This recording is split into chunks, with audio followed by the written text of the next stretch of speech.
ওকে, আপনারা তো শপিফাই সম্পর্কে জানেন। আমাদের প্রথমত যেতে হবে আমাদের গুগল ট্যাগ ম্যানেজার। এটা হচ্ছে আমাদের ওয়েবসাইট। এই জায়গায় একটা অ্যাকাউন্ট করতে হবে। ওয়েবসাইটের লিঙ্কটা এই জায়গায় দিয়ে দিবেন। এই জায়গা থেকে অ্যাকসেপ্ট দিয়ে পরে ইয়ে দিয়ে দিবেন। Okay, আপনারা তো শপিফাই সম্পর্কে জানেন।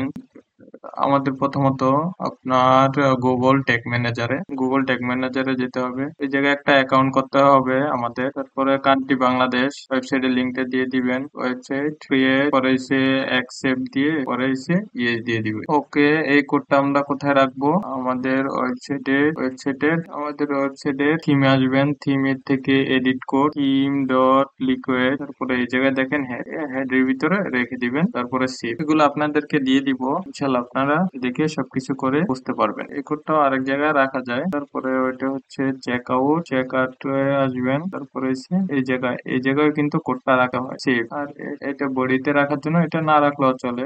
লিকুইড আসবেন। তারপরে এই জায়গায় এসে দেখবেন, এই যে দেখবেন বডি, এই যে দেখেন হচ্ছে লাস্ট বডির আগে রাখলেই হবে। সেভ দিয়ে দিবেন। That's okay. প্রিভিউ করেন। সেটা প্রিভিউ করার পর দেখেন কানেক্টেড হয়ে গেছে। এখন দ্বিতীয় আমাদের কি কাজ করতে হবে? তারপরে হচ্ছে আমাদেরকে দেখেন স্ন্যাপিট, এই জায়গায় নতুন একটা নাম দিয়ে দিবেন। Data layer all pages.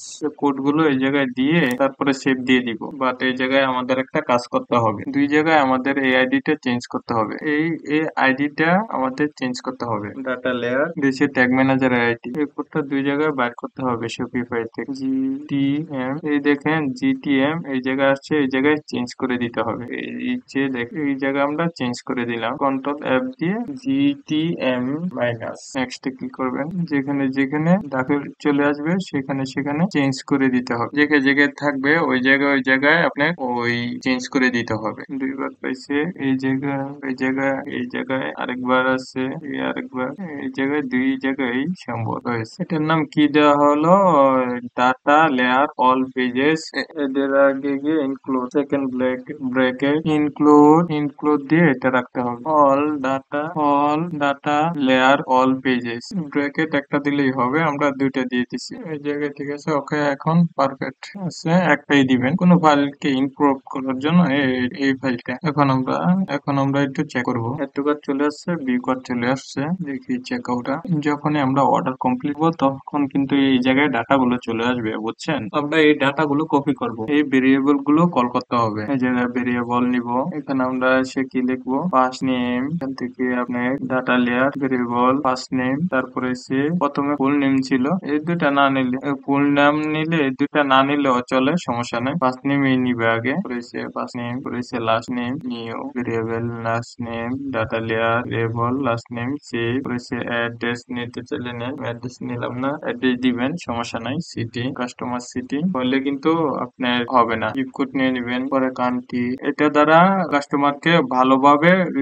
কাস্টমারকে আইডেন্টিফাই করতে পারবে গুগল। এই জন্য আইপি দিয়ে সবকিছু বোঝায়। এটা সরাসরি আপনার ব্যক্তিকে এই নামও জানবে, গুগল ফেসবুক সবকিছুই কিন্তু পারবে। ফেসবুকের মধ্যেও পারবেন, কিন্তু ফেসবুক কিন্তু কোনো কিছু ইয়া করতে হয় না। এই কাজটা কিন্তু আপনারা করেছেন গুগলের জন্য। যদি সেম কাজটা ফেসবুকের ক্ষেত্রে করতে চাই তাহলে সেম ভাবেই করতে হবে। ফেসবুকে যে purchase event, check out event সেগুলোকে ঢুকে ঢুকে কল করতে হবে। যেহেতু এটা কনভার্সন ট্যাগিং, এখন কনভার্সন ট্যাগিং তৈরি করতে হবে আর কি। এখান থেকে আমাদের ট্যাগ নিতে হবে গুগল কনভার্সন ট্যাগিং। তারপরে এখান থেকে আমাদের গুগল কনভার্সন আগে টিকেটটা করলে এটা লিঙ্কটা ক্লিক করলেই হয়ে যাবে। এতটুকুই হয়ে গেছে। কনভার্সন আইডি কোথায়? গুগল অ্যাডওয়ার্ডস এ যেতে হবে। আমরা এখানে কনভার্সনে যাব। যদি আগের গুলা ইউজ করতে হয় তাহলে নতুন করে ঢুকতে পারেন, আগের গুলার মধ্যেও যেতে পারেন, সমস্যা নাই। আগের একটা করেন, দেখেন দেখাই। এই জায়গায় আসবেন, এই কনভার্সন টেকেন, এই জায়গায় কনভার্সন আইডি, তারপর হচ্ছে কনভার্সন আইডি, কনভার্সন লেভেল, তারপর হচ্ছে কনভার্সন ভ্যালু। এটা তো পারবেন, এটার মধ্যে ক্লিক করবেন। এগুলো হচ্ছে ভেরিয়েবল ধরে ধরে ইয়ে নেওয়া। নিউ ভেরিয়েবলে ক্লিক করব। এই জায়গায় আমরা পাস নেম এগুলা সবকিছু দেখেন। ইমেল, আমরা ওই জায়গায় তো ইমেল দিছিলাম মনে হয়, না ইমেল দেই নাই। আমরা ফোন নাম্বার নিচ্ছি, ওই জায়গায় তো ইমেল কি ছিল না, এই জায়গায় তো ইমেল নেই, এই জায়গায় তো ইমেল নেই। আচ্ছা, সে মোবাইল নাম্বারটা দিছে, যেটা থাকবে আমাদের ওইটাই দিব। তারপরে হচ্ছে আপনার first name, last name, address one দিবেন, রিলিজন, সিটি, তারপর হচ্ছে কান্ট্রি, পোস্টকোড, এগুলো দিবেন। সেভ, ডান, সেভ। ট্রিগার, ট্রিগার, ট্রিগার কি হবে? ট্রিগার হবে অবশ্যই অল পেজ হবে। শেষ, কাজ শেষ। তাহলে পাবলিশ করে দিবেন। এটা কিন্তু খুব ইম্পর্টেন্ট একটা কাজ, সহজে কিন্তু আমরা শিখে ফেলছি। এগুলা হুবহু হতে হবে, 19-20 কিন্তু হবে না।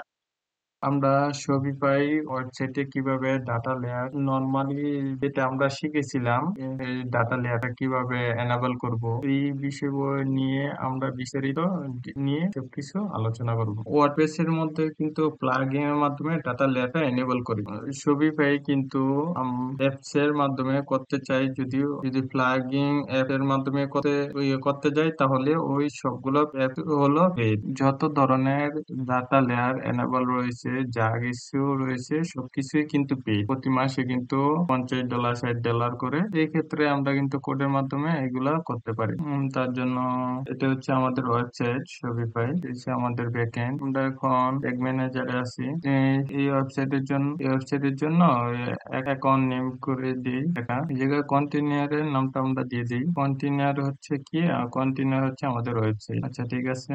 ওয়েব, তারপরে হচ্ছে ইয়েস, এখানে আমরা ইয়েস করে দিই। এই ওয়েবসাইটের জন্য আমরা একটা ট্যাগ ম্যানেজার ক্রিয়েট করলাম। এই কোডটা আমাদের কোথায় রাখতে হবে? এই কোডটা আমাদের রাখতে হবে, চলে যাবেন আপনার এডিট কোড, এখান থেকে এডিট কোডে চলে যাব। তো কিন্তু ট্যাগ ম্যানেজার সেট আপ করা একটু ভিন্ন রকম। এখানটি যখন আসবেন, থিম থেকে আসতে হবে, এডিট কোডে আসবেন। এই জায়গায় হেড বসতে হবে, যেহেতু আমরা সবগুলো কোড হেডে রাখি।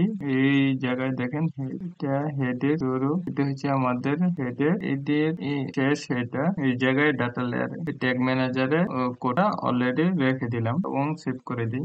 পাশাপাশি কিন্তু চেক আউট পেজে রাখতে হবে। তার জন্য আমাদের সেটিংস থেকে চলে যাব। সেটিং থেকে চেক আউটের অপশনে এখান থেকে একদম নিচে এসে দেখবেন এটার মধ্যে আমাদের ওই কোডটা কিন্তু এই জায়গায় দিতে হবে, দিয়ে পরে সেভ করে দিবেন। এখন আমরা একটু চেক করি ডাটা লেয়ারটা কিন্তু, এখন যদি আমরা প্রিভিউ করি, দেখেন ওয়েবসাইটে দেওয়ার পর একটু প্রিভিউ করি, দেখেন কানেক্ট হয়েছে। দেখি কি কি রয়েছে, দেখেন সামারির মধ্যে যদি একটু দেখি, আমরা ওয়েবসাইটে আসছি, একটা প্রোডাক্ট আমরা ভিউ করি, দেখি প্রোডাক্টের প্রাইস, নাম, সবকিছু এই জিনিসগুলো কিন্তু আমাদের দেখাবে। প্রোডাক্টের বি করলাম, এই ইভেন্টটাও কিন্তু দেখাবে, সামারিটির মধ্যে দেখাবে। এই জায়গার মধ্যে কিন্তু আমাদের কিছুই নেই, দেখছেন ডাটা লেয়ারে কিন্তু সবকিছু ইনফরমেশন কিছুই নেই। প্রোডাক্টের নাম কি, দাম কত, আরো অন্যান্য ইনফরমেশন গুলো আছে। অ্যাড টু কার্ট করলে ওইখানেও কিন্তু আপনার প্রোডাক্টের নাম কি সবকিছু ইনফরমেশন গুলো কিন্তু থাকে। ডাটা লেয়ারটা এনেবল করলে সবকিছু ইনফরমেশন সবকিছু চলে আসবে। এটার জন্য ডাটা লেয়ার এনেবল করতে হয়। এটা আমরা এখন কোডের মাধ্যমে করব। শপিফাই ওয়েবসাইটে আসবেন, এসে আপনি এই জায়গা থেকে আপনি আবার এডিট কোডে যাব। কোডে আসার পর স্নিপিট নিব, এডিট কোডে এসে একটা স্নিপিট নিব, নিউ একটা স্নিপিট নিব। হচ্ছে দেখেন এই সব কিছু এই জায়গায় দেওয়া আছে। নামটা হুবহু ডাটা লেয়ার অল পেজ, এরকম ওয়েবসাইটে আসার পর ফাইল নেম এটা, এখানে ডান দিয়ে দিলাম। আমাদের একটা স্নিপেট তৈরি হয়েছে। এখন এই ডাটা লেয়ার অল পেজের এই কোডটা আমরা বসাবো। যে কোডটা আছে এই কোডটা কি করব, আমরা এই কোডটা আমরা এই জায়গায় কপি করে এই জায়গায় বসিয়ে দিব। এই স্নিপেট আছে, এই জায়গায় আমরা বসাই দিলাম। এই জায়গায় আরেকটু কাজ করতে হবে। কোডটা আমাদের ঠিক আছে।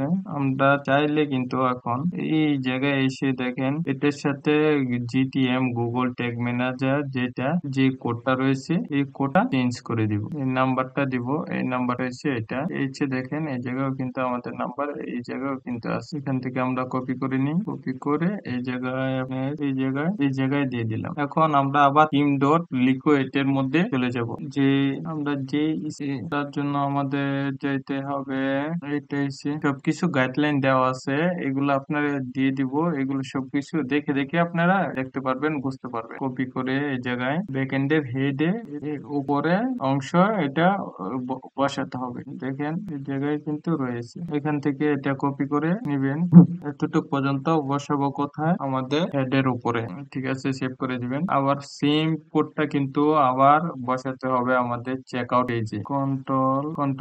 কন্ট্রোল সি, এটা এই জায়গায় সেম কোডটা আমরা কোথায় বসাবো, আমাদের চেক আউট পেজে বসাতে হবে। সেটিংস এ চেক আউট, এই দেখেন চেক আউট এন্ড অ্যাকাউন্ট এর মধ্যে সেভ করে দিবেন। এখন দেখি আমাদের ডাটা লেয়ার এনেবল হয়েছে কিনা দেখি আমাদের ট্যাগ ম্যানেজারটা কানেক্ট হয়েছে নি। এইখান থেকে প্রিভিউ করলেই কিন্তু বোঝা যাবে। আমরা প্রিভিউ করি, এখানে দেখি প্রোডাক্টে যাই, আমরা দেখি ভিউ আইটেম, দেখি ভিউ আইটেম নামে কিন্তু ইভেন্ট ফায়ার হয়েছে, দেখছেন? এই দেখেন ডাটা লেয়ারে কিন্তু সবকিছু আপনার হয়েছে। আইটেম নেম, শপ প্রাইস কত, সব ইনফরমেশন কিন্তু এই জায়গায় দেখা আছে। দেখেন যে প্রোডাক্টের আইডি, নাম, প্রাইস সবকিছু এই জায়গায় দেখতে পাইতেছি। এটা প্রাইস এত সবকিছু দেখেন, ঠিক আছে নি? তাহলে মনে হয় কাজ করতেছে ডাটা লেয়ারটা। যদি আমি এই জায়গায় অ্যাড টু কার্ট যদি ইভেন্ট, তাহলে যে অ্যাড টু কার্টে দেখি, অ্যাড টু কার্টে ইভেন্টটা ফায়ার হয়েছে নি? দেখেন অ্যাড টু কার্টে কিন্তু আপনার ফায়ার হয়েছে। যদি আমরা পিক্সেল সেট আপ করি ট্যাগ মাধ্যমে শপিফাই কিন্তু আমরা করতে চাইলে পারবো। যে এদের তত প্রাইস আমরা কিন্তু কোডিং এর মাধ্যমেও কিন্তু আমরা ডাটা লেয়ার এনেবল করতে পারি। মার্কেট প্লেসে কিন্তু শপিফাই আর অর্ডারস এর কাজটাই একটু বেশি, এগুলা কাজ কিন্তু জানলেই হবে। একদম ইজি, এই কোড গুলো বসিয়ে কিন্তু আপনার ইজিলি ভাবে আপনার কাজ কাজ করতে পারবেন।